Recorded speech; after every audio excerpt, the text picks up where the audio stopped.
Почитувани представници на медиумите, почитувани граѓани. Измислувањето нови барања од страна на Христијан Мицковски, како она за нов јавен обвинител, е уште еден обид за барање амнестија за криминалите на Никола Груевски. Во клучен период за еднината на државата, Мицковски уште еднаш покажува дека не му се важни ниту граѓаните, ниту државата. Единствено Мицковски се грижи за амнестијата на неговиот Никола Груевски. Мицковски сака да ја загрози иднината на Република Македонија со постапки кои се против интеграцијата на Македонија во Европската Унија и НАТО. Мицковски, исто како и Ѓорги Иванов, е под контрола на Никола Груевски. Мицковски, Иванов и Груевски треба да знаат дека нема амнестија за никого. Секој кој постапувал незаконски ќе мора да се соочи со одговорност.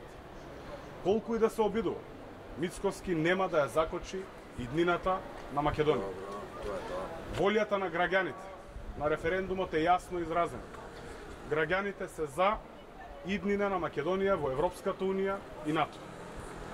Должност на сите политичари, вклучително и на раководството на ВМРО-ДПМН, е да ја почитуваат волјата на мнозинството граѓани.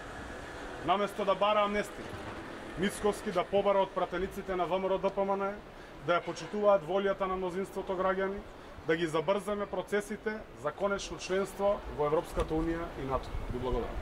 Амнестија јавно не е дел од барањата на Мицковски за воредни избори.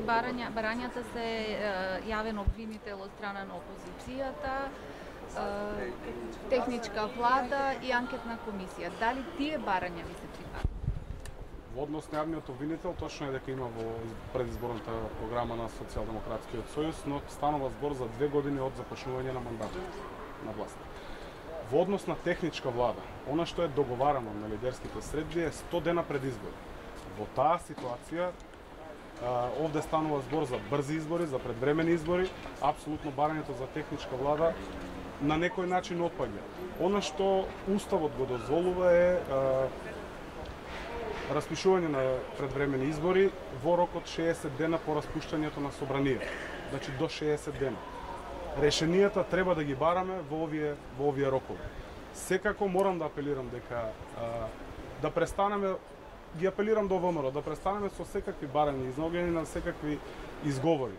Наместо тоа, да продолжиме процесот во собрание, да го поминеме, се работи за еднината на Република Македонија и нејзините граѓани. Таа партија предно изјавија дека воопшто нема да преговараат за двотретинско мнозинство. Тоа е вашиот коментар. Ние даваме шанса на процесот, отпочнуваме преговори со пратеничката група и да видиме што ќе се случува во наредните периоди. Што нема да испратено ниту покана.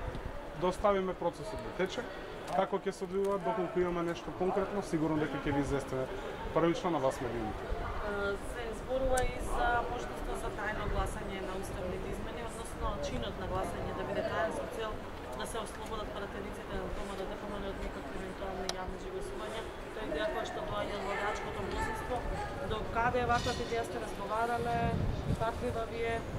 Имаме јасно изразена волја на граѓаните на референдум. Над 600.000 граѓани се изјаснија за поддршка на договорот со цел интеграција на Република Македонија во Европската Унија и НАТО. Од тука нема потреба за никакви криења. Секако, доколку почнат преговорите, доколку имаме нешто конкретно, бидете сигурни дека ќе добиете информација од нас.